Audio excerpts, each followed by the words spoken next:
Une nouvelle proposition en faveur de l'euthanasie au Conseil économique et social. Nouvelle percée en faveur d'une loi sur l'euthanasie. En plein état généraux de la bioéthique, le Conseil économique, social et environnemental, CESE, instance consultative, s'invite dans le débat sur la fin de vie avec la sortie d'un avis favorable à l'euthanasie et au suicide assisté. La 12e préconisation de ce texte appelle à une nouvelle loi sur les derniers soins qui donnerait la possibilité à une personne malade de recevoir à sa demande et dans des conditions strictement définies, une sédation profonde explicitement létale, y compris à travers la rédaction de directives anticipées ou la désignation d'une personne de confiance. Lire aussi, fin de vie, la grande difficulté des soignants face à la douleur des familles. Le CESE indique s'être auto-saisi de ce sujet en raison de sa sensibilité aux préoccupations citoyennes sur la question de la fin de vie, exprimée tant au travers de sondages récents que de pétitions en ligne, en faveur d'une aide active à mourir, NED et LR, ayant recueilli plus de 350 000 signatures. Cet avis a d'ores et déjà été approuvé par la majorité des 27 membres de commission temporaire fin de vie de l'instance.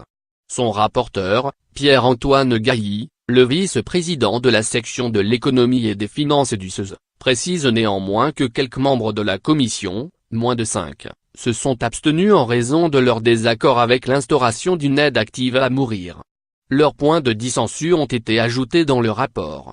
Mais il doit encore être soumis mardi après-midi au vote de 233 membres de l'Assemblée plénière du CESE. S'il n'était pas adopté, l'instance donnerait à contrario un signal défavorable à un changement législatif. Le cas d'Anne Hébert.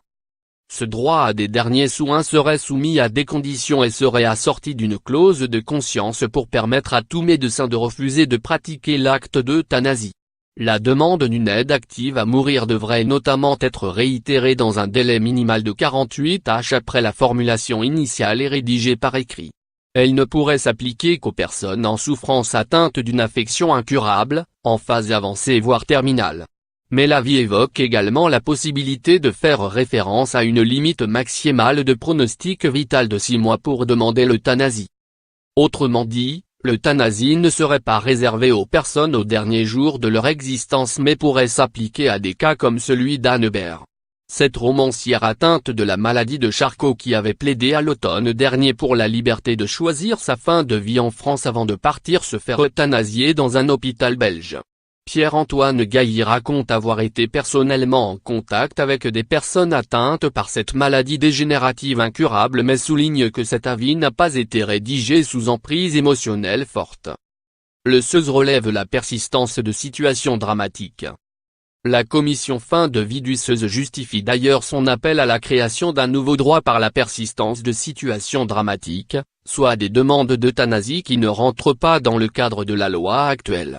Elle juge aussi que la mise en œuvre de loi Lonetti-CLI de 2016 sur la fin de vie, qui a consacré le droit des patients en fin de vie à dormir avant de mourir pour ne pas souffrir avec la sédation profonde et continue jusqu'à son décès, est entravée par des difficultés d'ordre tant médical que juridique et éthique.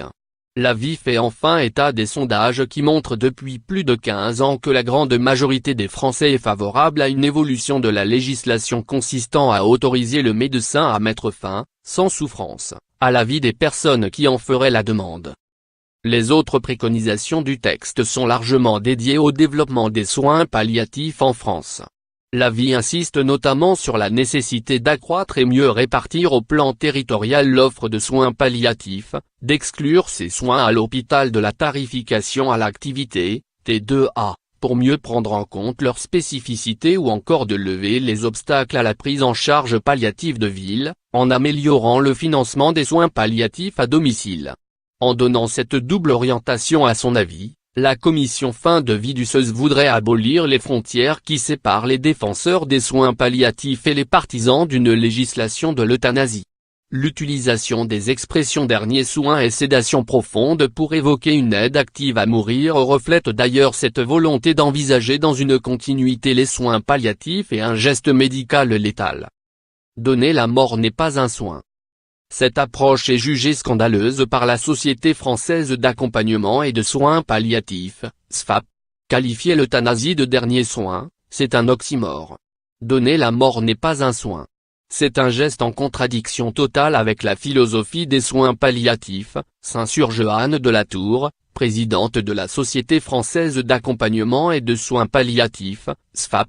Alors que des recommandations de la Haute Autorité de Santé, viennent de sortir pour préciser l'application de la loi Lonati-CLU sur la fin de vie, elle dénonce par ailleurs l'utilisation du terme sédation profonde dans l'avis du SES.